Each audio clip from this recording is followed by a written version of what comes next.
Come on in, family. Let's get to it. I'd like to greet the family in the greeting words of peace. As I come before you, we say it in the Arabic language. Is this on my phone? No. We say it in the Arabic language. Family, assalamu alaikum. Peace to the gods, peace to the earths and all of the righteous families of the planet. It's your big brother Fahiym back again with another bill for the massive, for the family, and for all of those conscious minds out there in the world. I wanted to build today because I had a discussion with an individual or whatever, and pretty interesting discussion, and we were just talking about 5%ers in their progression, or let me say, not in their progression, but we were talking about 5%ers in their acquisition of gaining knowledge of self. What are the steps? I think, that's kind of important. And the thing with this particular bill is that it's not really so much for newborns. It's not just only for them, but even as advanced 5%ers, advanced gods who've been studying more than 25, 30 years, 40 years. What should you be doing? As Minister Farrakhan said once, the time and what must be done. Yeah. You should know the time and what must be done in order to attract your people or bring more of your people over into Islam. So I just wanted to talk today and just have a little brief discussion about what is a 5%er startup package? What does it look like? What is that? What is an advanced 5%er package? What should they be doing, or what should they have in their arsenal? Those are important discussions. I just wrote down just a couple of things, actually just 5 things. Islam, 5. It was built on 5, as the Rasulullah, Messenger of Allah says. It was built on 5. So we got 5 things right here that are very important. Things that I think, all 5%ers should be at least doing or striving to do. Number 1, I listed as surrounding yourself among the company of people whom you strive to become. Now, this is in all aspects of learning, or gaining knowledge or wisdom or whatever, whether it be something righteous, whether it be something wicked. If you want to be a killer, if you want to be a goon, and run through the hood and you know what I'm saying, you get around individuals that live that type of lifestyle. It's like they say, like minds.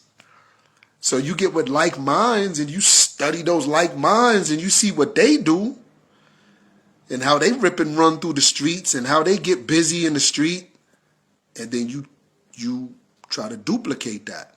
You know what I'm saying? Emulate that lifestyle, duplicate it, and a lot of times you may put your own little spin on it, which is cool. We all have our own self-style. So that's okay with doing that. But you take the information and you take what is useful and you produce back out to the world, in the form of whatever you want to bring. So in this case, we're talking about righteousness. And righteousness is something that a newborn has to be around.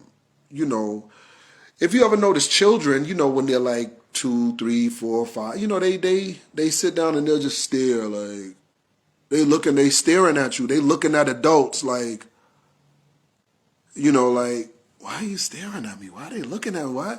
Little babies, they sitting down, Well, what are they doing? They're observing you.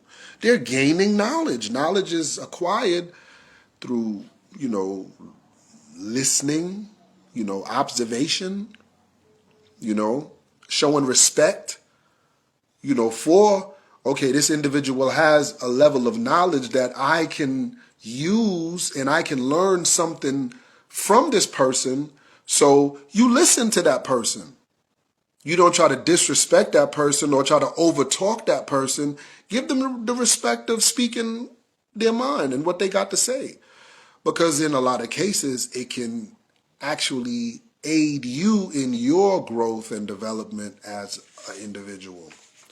So you want to be around conscious individuals. I remember when I went to prison, I remember one time, the guard was like, yo, stay with the guards, stay around the guards. Don't get with all these, savage niggas running around here like they on the street still and, wilding and banging, you know what I'm saying, cutting niggas. Yo, get with the guards. They don't deal with none of that foolishness.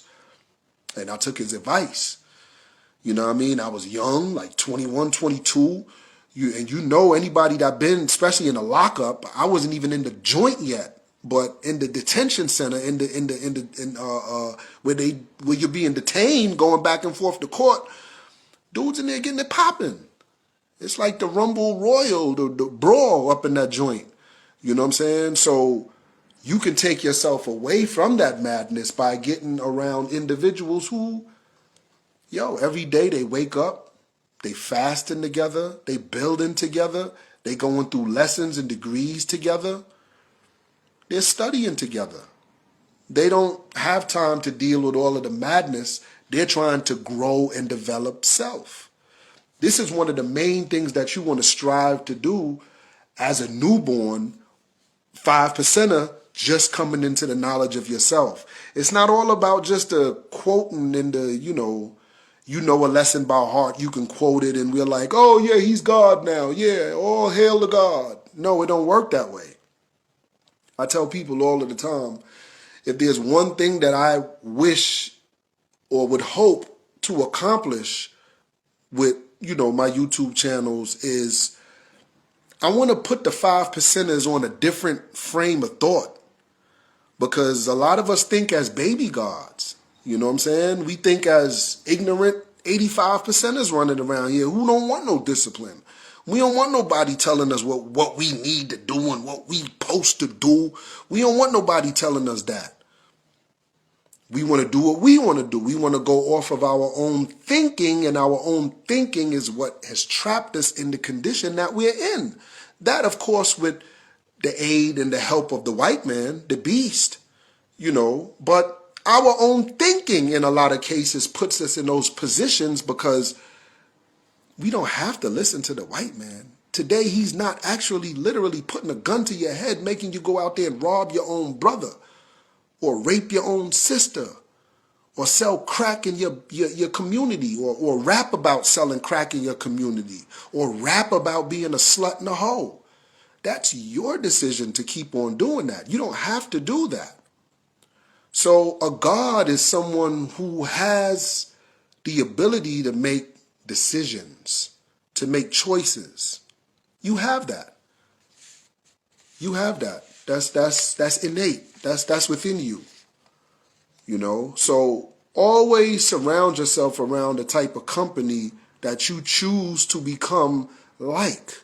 And if it's 5%ers, if it's righteous gods who are living righteously, not just quoting lessons, they're actually living it, that's who you want to be around.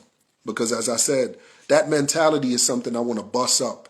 All of this, oh, he can quote, yo, he God, yo, he know his lessons by heart, oh, he God, oh, yo, he ain't reading his lessons, oh, he God, he really God. See, he ain't reading them, he really God. It's so stupid. Because as I mentioned before, back when I was a newborn, that used to captivate me too. When I used to see God, yo, who's the original man, the Asian black man, to make it on the cream of the planet Earth? Yo, who's the color man, who's grabbed the devil, white man of the planet Earth? I used to be like, yo,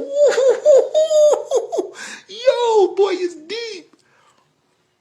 And I used to be all, wooed off of that.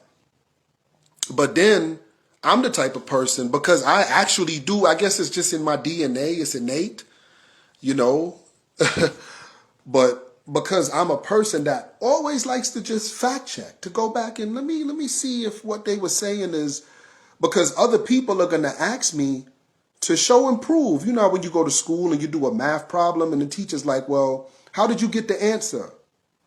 Show me how you got your answer. Well, that's how we are in the 5% Nation of Islam. The Muslim gods, I want to know how you know that. How do you know that lesson? Okay, you could quote it for me and yeah, okay, whoop-de-doo, it sounds good, but how do you know what you're saying? And give me some of the origins of those teachings and just I want to plumb the depths of what you're saying. I'm just not going to stay on the surface level of what you're saying. Let's go deeper. I want to understand where it comes from.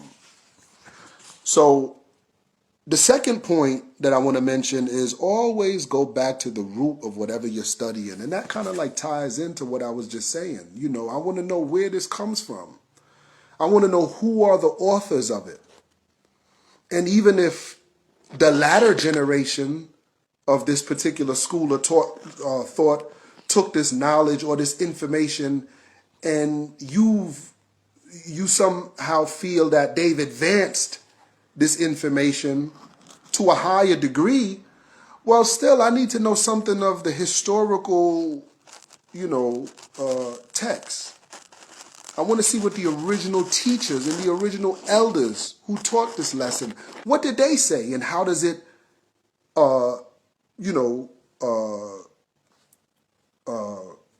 cling on to what people are saying today.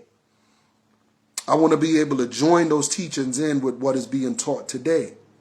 And then from that point, I want to be able to join it in to what other schools are thought are teaching or maybe trying to teach, but they quite don't have it right all the way. I want to be able to aid and assist them with my knowledge, with some of my findings that I've done myself.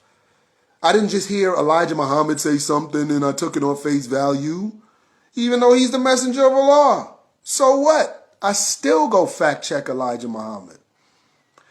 Minister Farrakhan is God's man on the scene today. Ain't nobody doing the work that the Honorable Minister Louis Farrakhan is doing. But I don't get so religious to the point now where when he says something, I don't need to fact check it. I just believe it because he said it. That's when you start veering yourself back off into a religious mentality. I'm sure Minister Farrakhan don't want you to do that. Minister Farrakhan wants you to fact check him. Why does a teacher want a student to fact check them? That goes back into why a teacher wants to see how did you come to your conclusion? How did you come to your estimation? How did you get that answer? Show me how you worked that problem out and got to that answer. Likewise, if I'm a teacher and you're a student and it's something that I said that you kind of disagree with, let's go back and forth intellectually. Come on, because hey, I might be wrong. You might be onto something actually. So let's deal with it. That's a true teacher. That's not no religious teacher. That's a true teacher.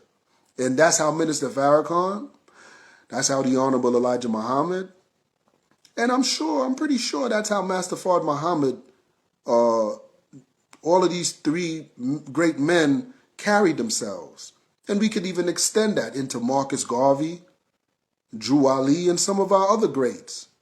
I'm sure they've always wanted us to come back to them with questions, with concerns. Like, yeah, I want to know such and such and such. Like, why is such and such, let's build.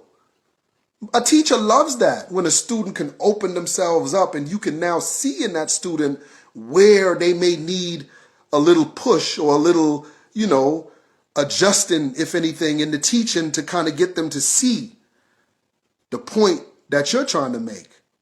That's a good thing. That's never a bad thing. So always go to the root of what you're studying and get grounded in the root of what you're studying. The third thing is listen more when you're amongst the elders and do more teaching when you're around the newborns or new students. This is something that's important too. Again, we show our elders respect. Now, I will say this, that there's a disclaimer.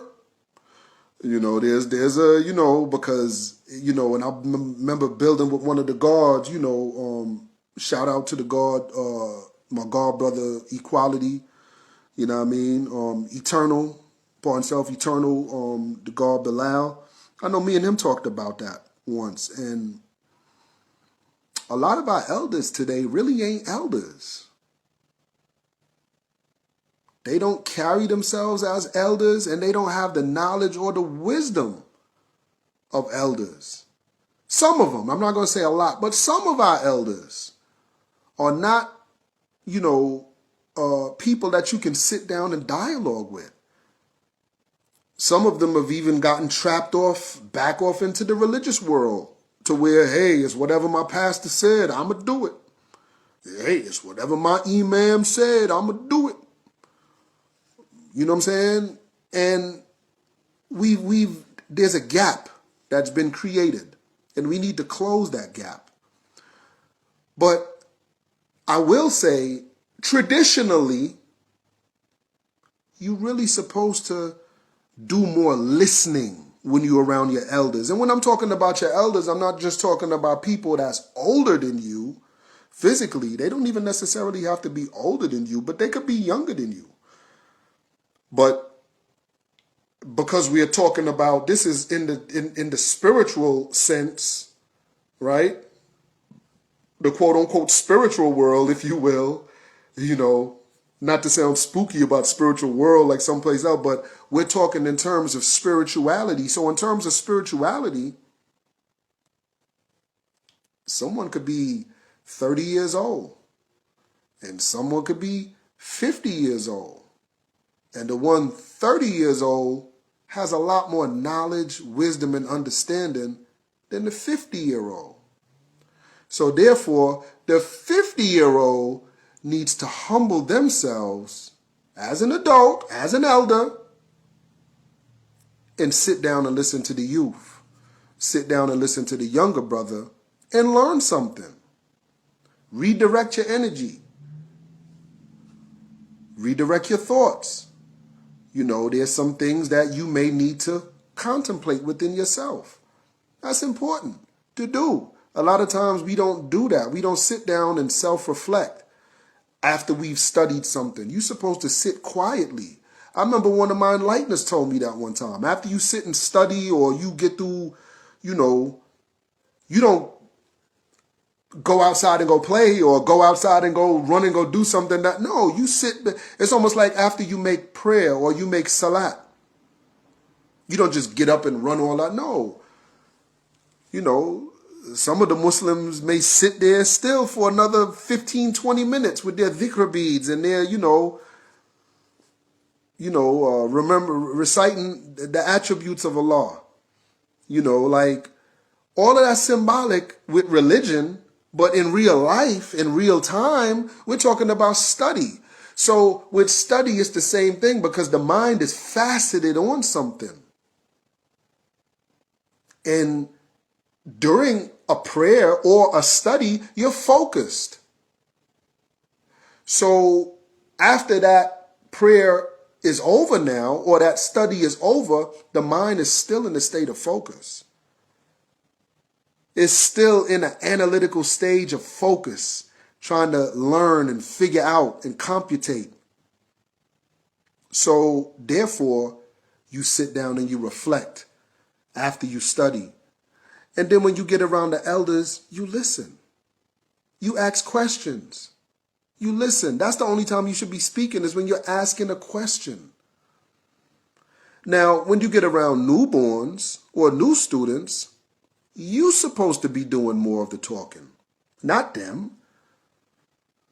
Because again, they don't know what they're talking about. They don't have no mind of their own to piece things together. And, and I'm not saying that in a disrespectful way, but I'm saying they still, their thinking is based off of the European, the Caucasian white man's world, his world of religion, his world of science, his world of education, his world of business, his world, everything that you or the newborn would be trying to convey back to you, especially if they've went to school and they got some sort of education, everything that they're going to be trying to convey back to you is what they learned in the white man's world, trying to make sense of it. So this is where you don't overshadow them. You don't just dwarf them with your information or your knowledge. No, you give them a chance to speak and ask questions. But at the end of the day, you should be doing more of the talking and the teaching, because what they're saying, you're taking that and you're breaking it down for them to make it more understandable and more relatable to them in their world and in their circumstance or their situation. That's what a 5%er is supposed to be doing. That's our job as gods and earths out here in the street.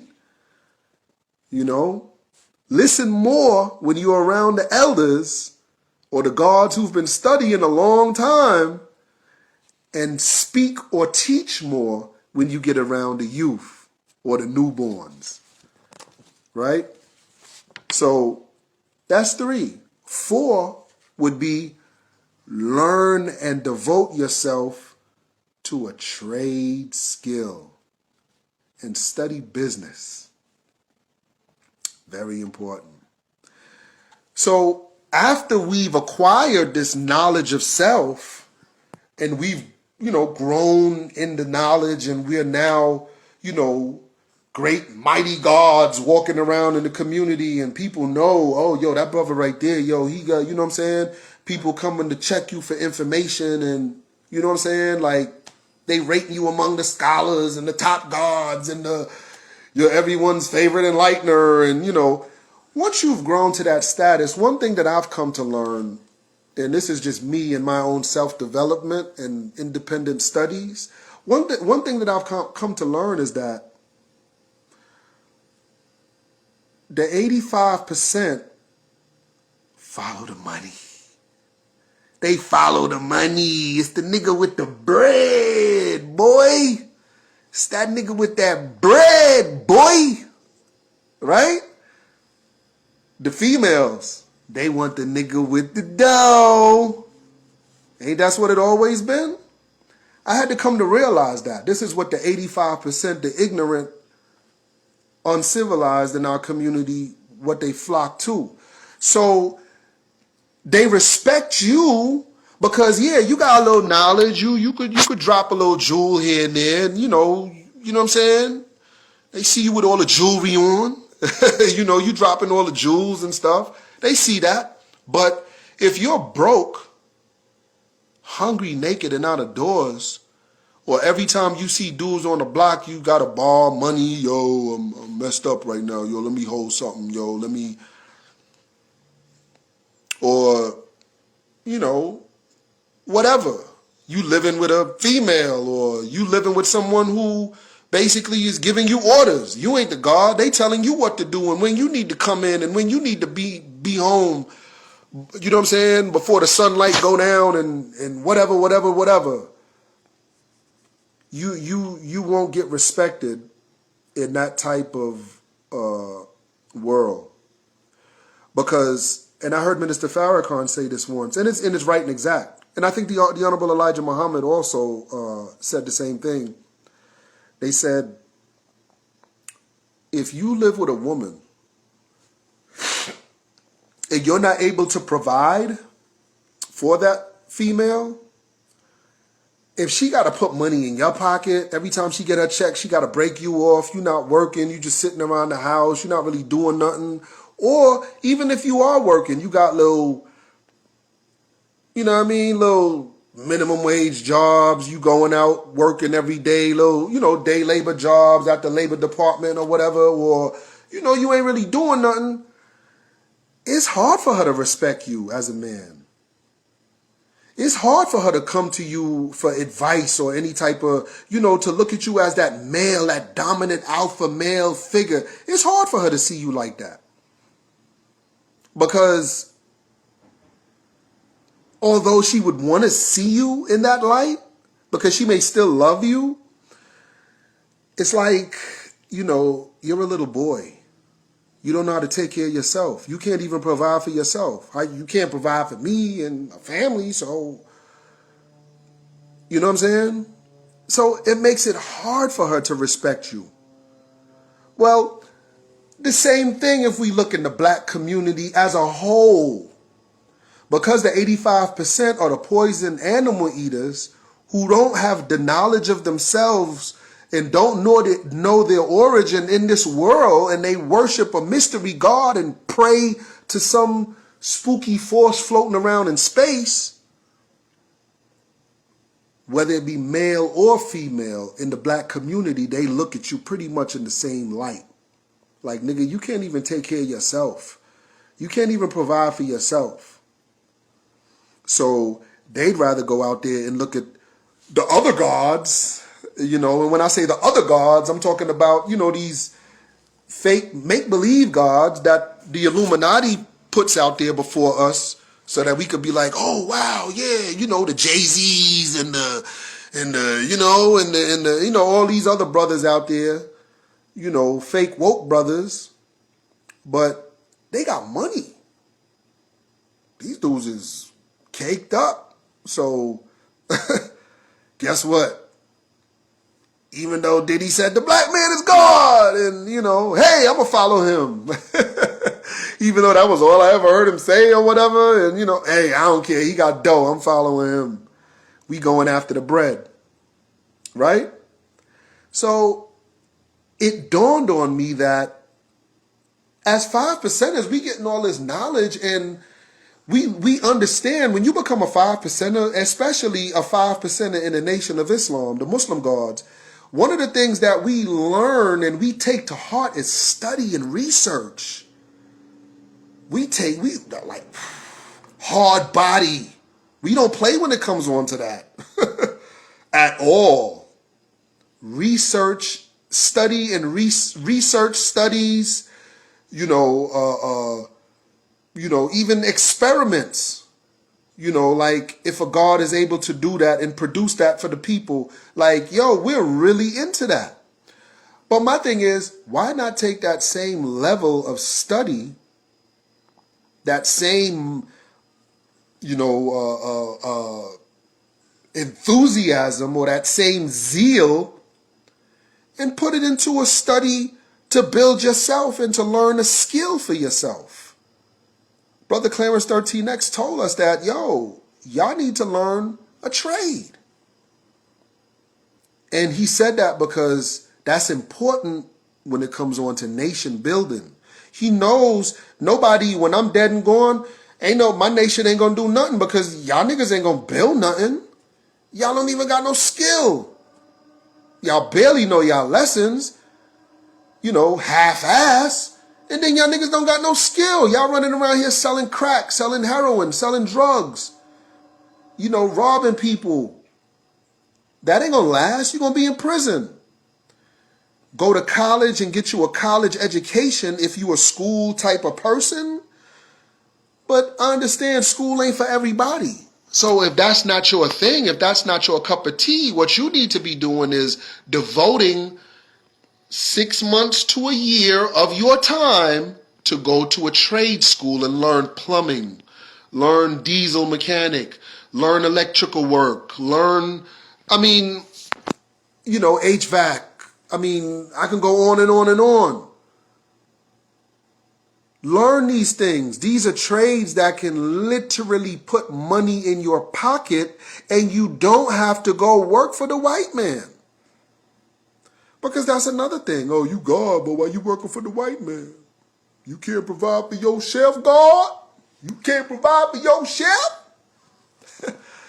Niggas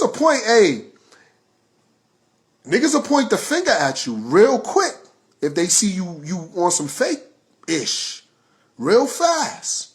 So your objective is, when you acquire this knowledge of self as a 5%er, and I'm speaking of 5%ers as a whole. I don't care what sect of 5%er you are. As a whole, your next step in life should be, after learning and knowledge in 120 and getting it on cap and having the understanding of it and everything down pat, knowing where the root of your teachings come from and all of that, you're supposed to take that same enthusiasm and zeal and learn you a trade. That's what you should be doing. Because again, by doing this, you create wealth for yourself. You can create businesses for yourself. One thing when I study most millionaires, they don't have just 1 or 2 streams of income coming in. They got about 6, 7, 10. I got 3 LLCs. 3. And one of them I'm about to advance to an S corp. Once your business grows and your business is doing over 50, 60,000 a year, a lot of times in order to receive certain tax benefits and stuff, you want to up your liability thing to a S corp, business, for your company or whatever. So whatever you like to do, I got a landscaping business that I just recently, started with one of my cousins down here in Georgia. You know what I'm saying? It has no preference. It's whatever you enjoy doing. Build a business with it. Get professional with it. Learn and study business. There's a plethora of videos on YouTube that you can go to and learn. If you want to be a painter, there's a plethora of videos you can go and look and gain the knowledge, the basic knowledge of that. If you want to be a farmer, if you want to be an electrician, if you want to, whatever, a mechanic. There's so many mechanics on YouTube that got their own little, websites and stuff, that I go on and I watch. I remember I took a whole transmission out one time, just, did a whole transmission on a car, looking at videos. You know what I'm saying? I mean, whatever you want to learn, you can learn. There's no excuse for the foolishness today. So basically, the last point is build business and friendships with people of other races and cultures and bring them to Islam. That's the final piece of the puzzle when you acquire this knowledge of self. You should be, encouraging others to, hey, look. And a lot of times when you got knowledge of self and you a multi-millionaire, there ain't too much talking you got to do. That's one thing that I learned. I got to do all this talking and stuff now because I'm still on the come up. I'm still considered poor, in this white man's world. I'm not no billionaire or millionaire, so I'm on the come up. But when I'm a millionaire or a billionaire, I really don't have to keep putting videos like this out all the time because it would be unnecessary, So at the end of the day, build friendships, and businesses, and things to secure a financial future for you and your family. Once you acquire the knowledge, the wisdom, and the understanding, and you are now living the life of a righteous Muslim God, a righteous 5%er, the true and living God, once you living like that, your next step is to get the money. I believe that's where the Father was headed, in that direction. He was trying to get to the paper, with, his friendships with the mayor and certain people like that. He was trying to get to the bag, as anyone would do. Because had he would have done that, his nation would have been a lot more farther than it is today in terms of infrastructure and schools and shopping centers and, mall outlets and stuff, real estate, stuff that all belong to the 5%ers. So this is the type of community that we want to develop we want to develop and build, right? So with that being said, family, just a little short thought of the day. I haven't been doing too much of these videos lately because I've been really, really busy. Like I said, in the last 2 years, I have 3 businesses. You know what I'm saying? So I'm really busy, trying to get stuff going, and God's hit me with information, questions, and, I try to get back to you, but I feel I have enough videos on the channel at this present time where most questions that people ask me, I could always just hit them with a link to the video with me building on the degree or whatever, and, they can get an understanding.